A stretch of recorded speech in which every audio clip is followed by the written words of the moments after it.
東北の夏は祭りの夏。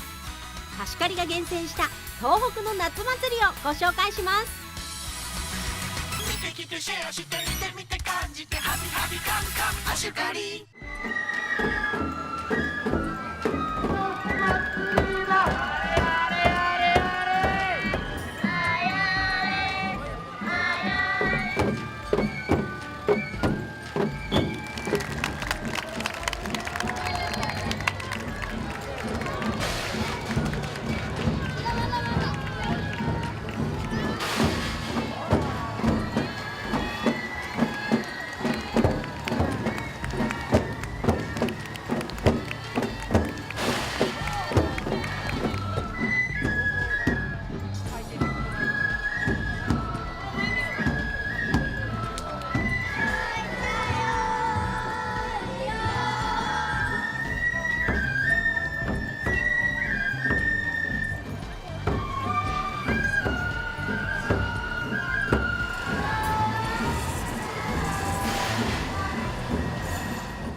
貸し借りではこれまでに放送した100本以上の動画を見ることができます。